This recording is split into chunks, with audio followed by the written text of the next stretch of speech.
Hey guys, so today I am doing a mid-size multi-generational home. I wanted to do something a little bit different from what I normally do. So this is a little bit more of a boxy, more narrow house. I wanted to do something kind of inspired by like old railroad homes, where there's a lot of rooms and a lot of space, but in a more condensed area. So you're going to see me start to set up the outside first here, and you'll see that I am doing it as a little bit more railroady. I'm not sure if you guys are familiar with those homes, but when the railroads were popular, when they first were like getting big and getting started, there were a lot of really narrow, close together homes on the railroads, especially like where I used to live. So definitely growing up seeing these houses kind of inspired me to create something similar for this home. I want it to still feel close and connected for the family, but just a little bit spacious, but also not at the same time. So like this upstairs area is going to be pretty cramped. The rooms are a little bit smaller, but there are still a decent amount of rooms. And then I wanted to do a lot of natural light, but not a whole lot of windows, if that makes sense. So just trying to arrange everything to where it's going to look okay. So we've got the different living area, and it's a fairly small kitchen and dining room, but it also has like a little breakfast nook off to the side, and I wasn't really liking the way any of the doorways were looking, so I actually just went in and made my own, just trying to get that cozy feel, kind of open but kind of not at the same time, where everything just kind of is separated but also flows really well. I thought this was a nice green color, so I'm using a little bit of the growing together stuff. And then back porch I felt like just needed to be up on stilts. I just felt like it looked better.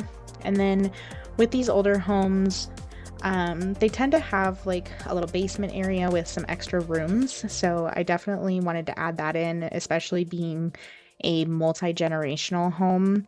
I wanted to make sure that we have a lot of space that you don't really know is there. Um, so now we're just going to go ahead and do the exterior. I did it backwards from how I normally do it. I did the interior first this time, and then now I'm working on the exterior.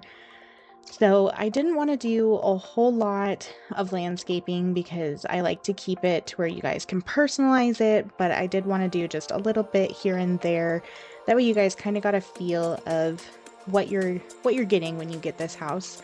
So this house, I would say can hold at least the max amount of Sims on the lot, if not more than that technically. So if you have mods to make more space for Sims, definitely that's an option here.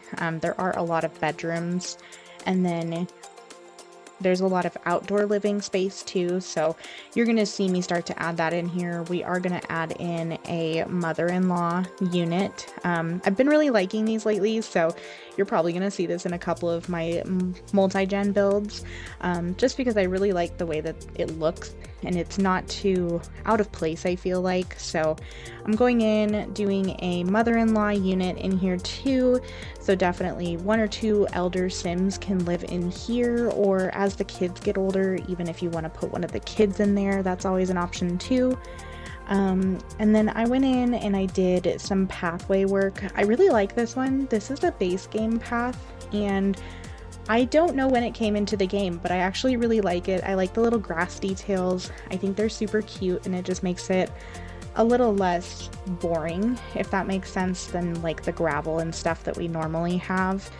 So I'm just going in and adding a pathway in a couple different spots to just kind of show like some where traffic would normally be. Obviously, our Sims don't cooperate with us that way, so it probably won't actually be like that, but I thought it looked cute at least. So we're just going in with some simple plants to kind of dress everything up, and then do some final touches on both the terrain as well as just like general furniture in the back patio area. Just kind of wanted to show you guys what you could do back there. So no sweat if you don't have certain packs or anything like that. So little activities here and there for kiddos. I added the treehouse in. This is my absolute favorite new item. I love the treehouse. I think it's adorable. But yeah, so we're gonna go ahead and finish that up, and I hope you guys enjoy.